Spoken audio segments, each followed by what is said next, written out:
Hi friends, so today I thought we could talk a little bit about marriage, and marriage maybe in a way that you haven't heard it defined.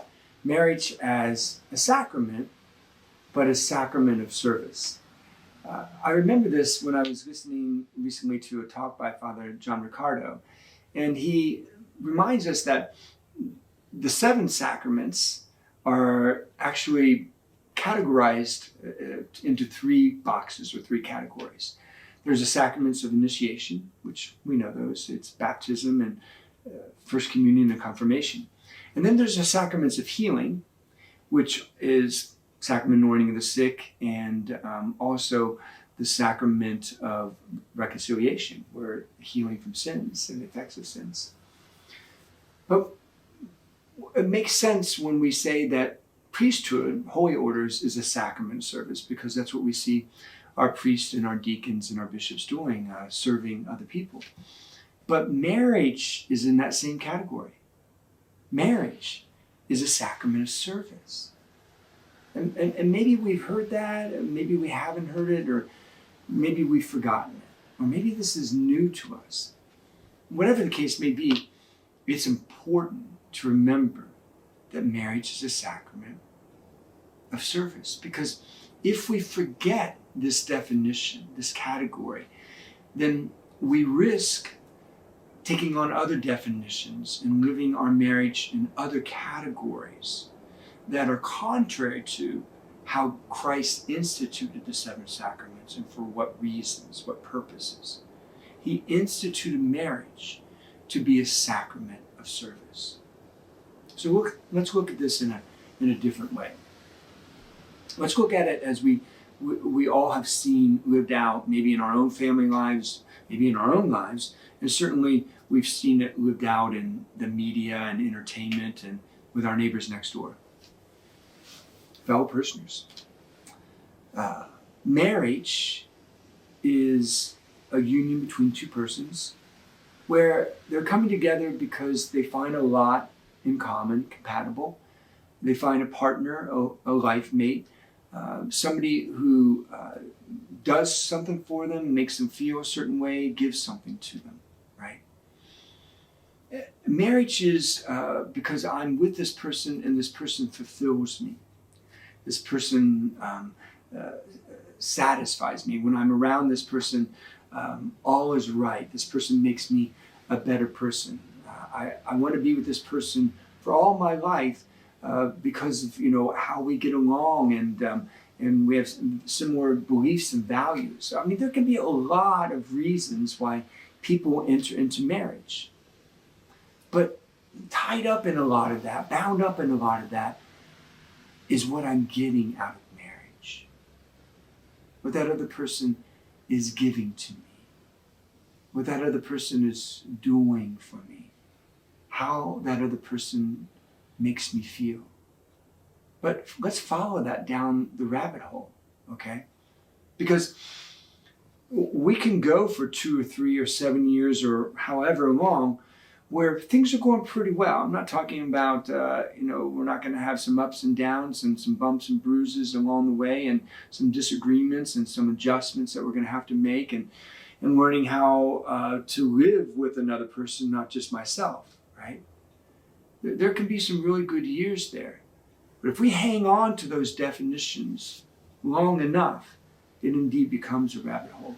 Because what happens when at some point that spouse of ours no longer is making us feel the way he or she made us feel early on in the dating years or the living together years or the early years of marriage? What happens when that's like the main gravity that brought us together in the first place, and we're no longer orbiting as closely, and we're losing that center of gravity. We're starting to drift out, right? What happens? Or what happens when earlier on our spouse was doing, or our girlfriend or boyfriend was doing so much for us, and it was awesome. But now, that the relationship is challenging. They're not doing things as much as they used to do. They're not sacrificing as much. They're not being as selfless as much. And they're withholding from us, withdrawing from us, not sharing as much with us. What happens to the relationship then? And so on and so forth. I'll tell you what happens. We see it over and over again. Splitsville. I'm out of here. I'm done with you. Or he's done with you. Right? And that's terrible. Because all of our dreams and our hopes and our aspirations were formed around a definition of marriage that couldn't fulfill what it promised according to the definition. It's terrible because hearts and lives are broken, and not just our lives as spouses, but the children that came from our unions. And here's the thing. Nobody enters into marriage wanting that.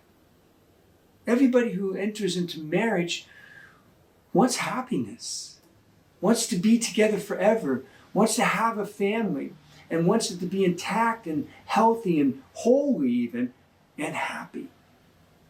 That's what we want. But when we live our lives to a definition that can't produce that, it produces something we never wanted. Which brings us back to Christ, who instituted the 7 sacraments and instituted each one of them for a purpose. And they even have categories, which we've gone through. And the purpose of marriage is to be a sacrament of service. Not where the other is spending his or her life serving me, but where I'm spending my life serving the other. And of course, it's a relationship then where the other is reciprocating that and serving my needs too. But here's the caution. Not just serving my needs or me serving her needs in here and now, in material ways and social ways and ways of love and sexuality, ways that care and provide for our money and our home and our toys and vacations and all that kind of stuff. No, that's not the reason why Christ instituted this sacrament of service. Is so that two persons can serve one another in their earthly needs. All important needs, by the way. It's so that through all of that stuff, the man and the woman can serve the fundamental need for God. The fundamental need for God. What do I mean by that?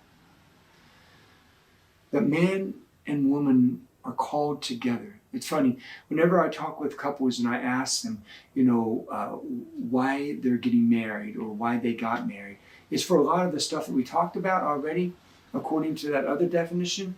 But some of them every once in a while say, or should I say a lot of them say when we get to the religious part, they say that they believe that God brought them together.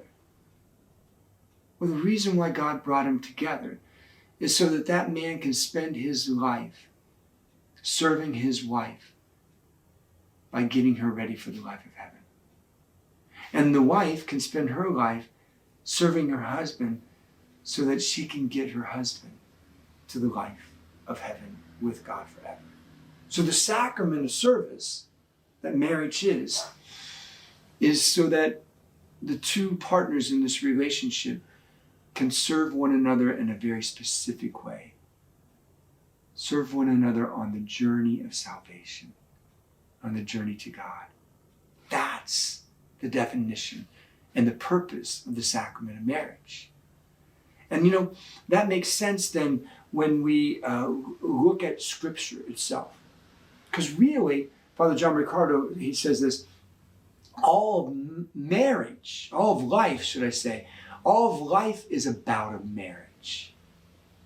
All of life. And if you look at the Scriptures, you see that from beginning to middle to end. That's our Christian anthropology. That's what defines us as human persons. So look at the first book of the Bible, Genesis. What's it about? It's about a marriage. between a man and a woman, Adam and Eve. And their relationship with one another is all about being in union with one another, not in a solitary private relationship, but being in union with one another through a relationship with God. Who they've come from, who they're supposed to be in the garden, meaning paradise, with one another, with God. And God provides for all of what they need. And they, together with God, care for one another. And they were created to what? Be immortal and be with God forever. Well, sin ruined that, right? But God didn't give up on us. And we see this whole series of Yahweh and Israel being defined as a relationship of marriage. Even some of the books of the Bible are all written with this theme in mind. Think about the Song of Songs, the Song of Solomon, right? A whole book about God as lover and we as the beloved, as God as a bridegroom and we as bride, until Jesus comes along. And it's about a marriage. In this case, not two persons, but two natures becoming one person. The divine nature and the human nature. The divine God joining the human and creating a person in a person. The eternal coming to the one that is not eternal, but is mortal. And in one person, wedding those two natures together. The way it was always meant to be. Christ came to divinize us. So we're not human alone, separate from him, but we become what he meant us to be from the very beginning, in relationship with the divine and like the divine, forever with him. So he joins our human nature to his divine nature in one person. Well, that's a wedding. Well, it's the language of the wedding. And the two shall become one. Right? And then let's jump then to the last book of the scriptures, the book of Revelation. And in the last chapter, what do you see? Go back and read it. Christ, the bridegroom, defined as the bridegroom, coming down to consummate his relationship with his bride. Guess who the bride is? You, me, us, his church, humanity. And it's interesting when you think about the word consummation, it's an old word for, in the sexual sense, for the bride and the groom coming together for the first time and consummating the relationship, completing the relationship, bringing it to fruition, to fruit, right? Well, a consummation comes from a Latin phrase, consummatum est. And that is translated as, it is finished. It is complete. It is whole. It's what it was always meant to be. And this is what Jesus speaks in his dying breath. It is finished. I've redeemed them. I've healed them. I've opened up a way for them to become one with me again and with you, Father. And the bridegroom in the book of Revelation comes down to consummate his relationship with us, to complete it, to make it whole, to heal it, to make it one, to make us one with him. Our whole lives are about a marriage. And so God gives us, most of us, a person along the way